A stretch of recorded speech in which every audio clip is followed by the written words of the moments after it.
ബഹുമാന്യരായ മുജാഹിദ് സഹോദരന്മാരെ, സഹോദരികളെ, ഇനി ഞാൻ പറയാൻ പോകുന്ന കാര്യം ലോകം അവസാനിക്കുന്നതോടുകൂടി ആരംഭിക്കുന്ന കാര്യമാണ്. ഈ ഭൗതിക രാഷ്ട്രീയമല്ല, മറിച്ചത് മതമാണ്. ആ മതപരമായ മേഖലയിൽ പ്രിയമുള്ള സഹോദരങ്ങളെ, 2012 വിസ്ഡം ഗ്ലോബൽ ഇസ്ലാം മിഷൻ എന്ന് പറയുന്നൊരു പ്രസ്ഥാനം ഇവിടെ രൂപീകരിക്കപ്പെട്ടു. ഈ രൂപീകരിക്കപ്പെട്ട പ്രസ്ഥാനം യഥാർത്ഥത്തിൽ ഈ കേരള നദവത്തുൽ മുജാഹിദീൻ എന്ന് പറയുന്ന ഈ മാതൃസംഘടനയിൽ നിന്ന് പുറത്താക്കപ്പെട്ട പ്രസ്ഥാനമാണ്. എന്തുകൊണ്ടാണ് അവരെ മാതൃസംഘടനയിൽ നിന്ന് പുറത്താക്കപ്പെട്ടത്? ഈ കേരള ജമിയത്തുൽ ഉലമ എന്ന് പറയുന്ന 924 ഇവിടെ ഐക്യസംഘത്തിലൂടെ പിന്നീട് രൂപീകരിക്കപ്പെട്ട ഈ മതപണ്ഡിത സഭ, ആ പണ്ഡിത സഭ കേരളത്തിൽ ജനസമൂഹത്തിന് മുമ്പിൽ മുന്നോട്ട് വെക്കുന്ന ആശയാദർശം എന്താണ്? വിശുദ്ധ ഖുർആനിലേക്കും നബി സല്ലല്ലാഹു അലൈഹി വസല്ലമയുടെ തിരുചര്യയിലേക്കും നിങ്ങൾ മടങ്ങണം. അഥവാ ഇസ്ലാമിൻ്റെ പ്രമാണം വിശുദ്ധ ഖുർആനും തിരു സുന്നത്തുമാണ്. അതിനെ മനസ്സിലാക്കിയ പ്രൈമറി ഓഡിയൻസായ റസൂലിൻ്റെ സ്വഹാബത്തിൻ്റെ മാർഗവുമാണ്. ഇതാണ് യഥാർത്ഥത്തിൽ ഇസ്ലാം. ഈ കുടക്കീഴിലാണ് ജനങ്ങൾ നിൽക്കേണ്ടത്.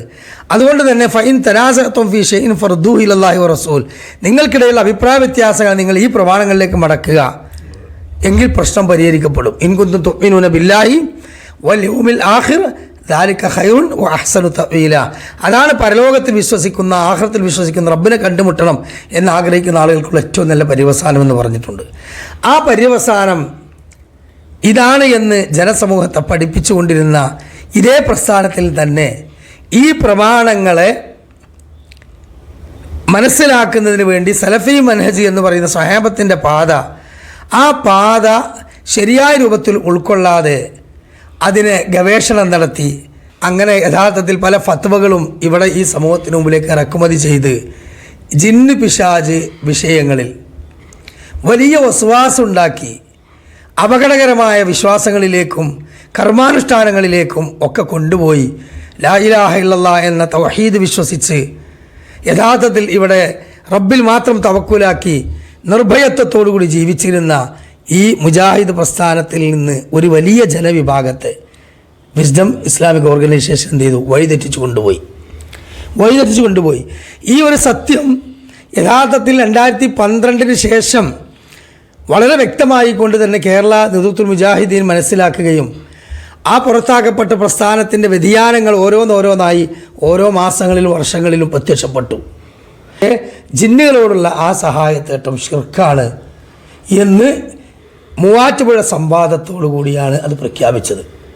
അതിനു മുമ്പ് ഈ വിഷയത്തിൽ രണ്ടഭിപ്രായത്തിൽ നിൽക്കുന്ന ഇരു വിഭാഗത്തിലെ മുജാഹിദ് പ്രസ്ഥാനത്തിലെ KNM തന്നെ അന്ന് ഈ വിഷയത്തിലുണ്ടായിരുന്ന രണ്ടഭിപ്രായ വ്യത്യാസമുള്ള ഈ പണ്ഡിതന്മാർ ഈ വിഷയങ്ങളെ ചർച്ച ചെയ്യുകയും കേരള ജമിയത്തുൽ ഉലമ അവരെ വിളിച്ചു ചേർത്തിക്കൊണ്ട് പ്രബന്ധം കൈമാറി ചോദിക്കുകയും ആ പ്രബന്ധം തിരിച്ചു കൊടുക്കുകയും പരസ്പരം അങ്ങോട്ടും ഇങ്ങോട്ടും ഗണന പ്രബന്ധം എഴുതാൻ ആവശ്യപ്പെടുകയും എന്നിട്ട് ആ 2-4 പ്രബന്ധങ്ങളെയും കൃത്യമായി അവലോകനം ചെയ്തുകൊണ്ട് കേരള ജമിയത്തുൽ ഉലമ ഒരു സർക്കുലർ പുറപ്പെടുവിച്ചു.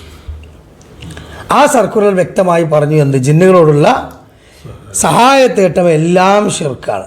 അവിടെ പിന്നെ പ്രാർത്ഥനയാദ്യ ശിർക്കെന്നും പ്രാർത്ഥനയിൽ പെടാത്തൊരു ഐറ്റംസ് വേറെ ഉണ്ടെന്നും അത് ശിർക്കല്ല എന്നും ഹയ്യും ആദറും ഖാദറൊന്നും അവിടെ ചർച്ചയില്ല. അത് മുത്തലക്കൻ ശിർക്കാണ്, പൂർണ്ണമായും അത് ശിർക്കാണ് എന്ന് സഹോദരങ്ങളെ വ്യക്തമായി കൊണ്ടത് തീരുമാനിച്ചു കഴിഞ്ഞു. അതോടുകൂടി എന്തായി? പിന്നെ അതിനു മുമ്പ് പറഞ്ഞ പ്രസംഗങ്ങളും അതിനു മുമ്പ് പറഞ്ഞ ചർച്ചകളും അതിനു മുമ്പ് നടന്ന കാര്യങ്ങളൊക്കെ എന്തായി? മൻസൂഖായി, ബാത്തിലായി. കാരണം എന്താ? ഇതെല്ലാം കൂടെ പണ്ഡിത സഭയിൽ എത്തിച്ചേർന്നു. ഈ കേരള ജമിയത്തുൽ ഉലമ എന്ന പണ്ഡിത സഭ എക്കാലത്തും ഒരുപാട് ഫിത്തനകൾ ഉണ്ടായ കാലത്ത് ഇതുപോലെ തന്നെ ആധികാരികമായി പണ്ഡിതോചിതമായി ചർച്ച ചെയ്ത് പ്രമാണത്തിൻ്റെ അടിസ്ഥാനത്തിൽ തീരുമാനമെടുത്തിട്ടുണ്ട്. അതാണ് ചേകന്നൂർ മൗലവിയുടെ വിഷയത്തിലുണ്ടായത്, CN മൗലവിയുടെ മോചിസത്ത് നിഷേധവുമായി ബന്ധപ്പെട്ട വിഷയത്തിലുണ്ടായത്, ജമാഅത്തെ ഇസ്ലാമി ഇത്താഅത്ത് വിവാദത്തും കൂട്ടിക്കൊച്ച് ഇയ്യാക്കന അത് ഇയ്യാക്കന എന്നും പറഞ്ഞിട്ട് വോട്ടിൽ ശിർക്കാണ്, ഗവൺമെൻറ് അനുസരിക്കൽ ശിർക്കാണ് എന്ന് പറഞ്ഞു വന്ന കാലത്തും ഇതുപോലെ തന്നെ ഉണ്ടായത്. സമസ്തക്കാരും ഇതിൽ നിന്ന് 926 പോകുന്ന കാലത്തും ഈ പണ്ഡിതോചിതമായ ചർച്ചയാണ് ഇവിടെ ഉണ്ടായത്. മർക്കസ് ദഅവ എന്ന വിഭാഗം ഈ പ്രബോധനത്തിൻ്റെ ഐഡിയോളജി വിഷയത്തിലും ഹദീസ് സ്വീകരിക്കുന്ന വിഷയത്തിലുമൊക്കെയുള്ള വിഷയം സംഭവിച്ചപ്പോൾ ഇതന്നെ ഉണ്ടായത്. അതേപോലെ 2012 ഇങ്ങനെ ഉണ്ടായത്. അപ്പോൾ യഥാർത്ഥത്തിൽ അതിനെ മർക്കടമുഷ്ടി എന്ന് പറയുന്ന ഒരു വിഭാഗം, ഞാൻ പിടിച്ച മുയലിന് 3 ചെവി എന്ന് പറയുന്ന വിഭാഗം, ആ മർക്കടമുഷ്ടിക്കാരെന്ത് ചെയ്തു? ഈ വിഷയത്തിൽ കടുംപിടുത്തം പിടിച്ചു. അവർക്ക് ഈ വിഷയത്തിൽ അവരെ വാദം വിജയിക്കണമെന്ന ഒരു ഹിസ്ബിയത്തുണ്ടായി. അതുകൊണ്ട് എന്ത് ചെയ്തു, ഈ തീരുമാനത്തെ അവർ അംഗീകരിച്ചില്ല മനസ്സുകൊണ്ട്.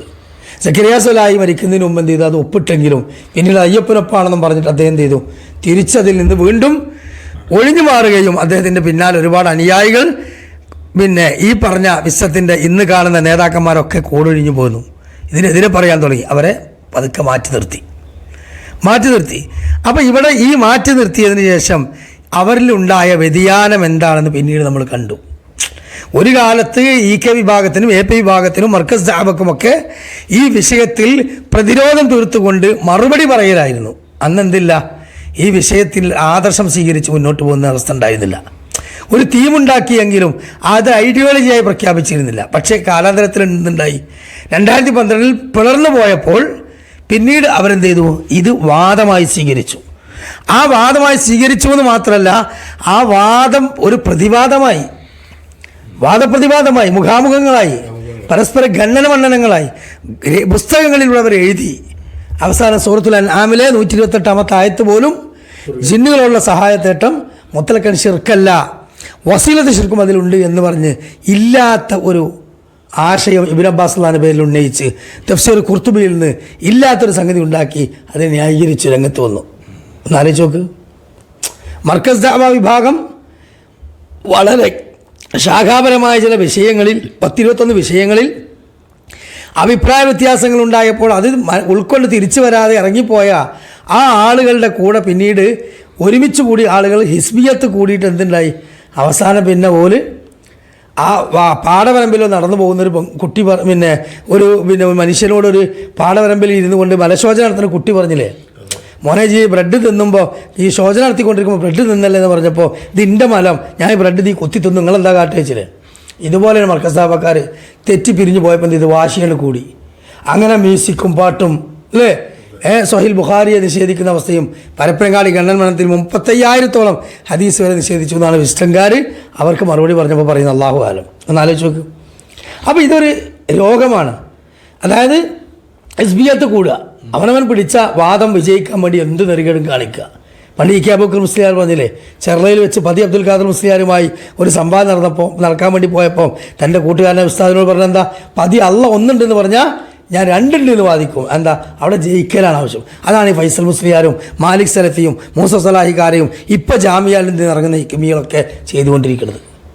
കാരണം അവരെ നേതാക്കന്മാർ, മതപണ്ഡിതന്മാർ അവർക്ക് ആ രൂപത്തിൽ അടിച്ചേൽപ്പിക്കപ്പെട്ടു. അപ്പോൾ ഒരു പുതിയ വാദവുമായി, ഒരു പുതിയ കായികയുമായി രംഗത്ത് വന്ന് അത് നിലനിർത്താൻ വേണ്ടിയിട്ട് ഉള്ള ഈ പരിശ്രമങ്ങളിലൂടെ യഥാർത്ഥത്തിൽ തൗഹീദിൽ നിന്ന് വ്യതിചലിച്ചവർ വളരെ വലിയ വ്യതിയാനം അവർക്കുണ്ടായി. അവസാനം ഇത് ജനസമൂഹത്തിന് മുമ്പിൽ ആവർത്തിച്ച് കേരള നേതൃത്വ മുജാഹിദീനും അതിൻ്റെ പണ്ഡിതന്മാരൊക്കെ പറയാൻ തുടങ്ങി. ഇഷ്ടം പോലെ പറഞ്ഞു, ജനസമൂഹത്തെ ബോധ്യപ്പെടുത്തി കൊടുത്തു. അൽഹംദുലില്ലാഹ് ഒരുപാട് ആളുകൾ അത് ഉൾക്കൊണ്ടിട്ടുണ്ട്.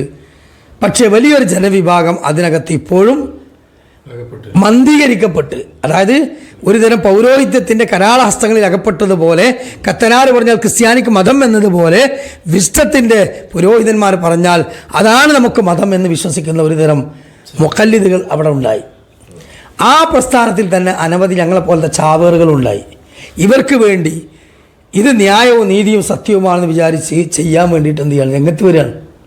ഖവാരിജുകൾ സ്വഹാബികളുടെ മക്കളെ, ഗർഭിണികളായ സഹാബ വനിതകളുടെ വയറുകൾ കീറി ആ കുഞ്ഞുങ്ങളെടുത്ത് കൊല്ലുമ്പോഴും സ്വഹാബത്തിനെ വെട്ടിക്കൊല്ലുമ്പോഴും അവർക്ക് എന്താണുള്ളത്, ഇത്ര താടിയും തൊപ്പിയൊക്കെ ഉള്ള ഖവാരിജുകൾ അത് ചെയ്യുമ്പോഴും അവർക്ക് എന്തുണ്ടായിരുന്നു, ആത്മാർത്ഥത ഉണ്ടായിരുന്നു.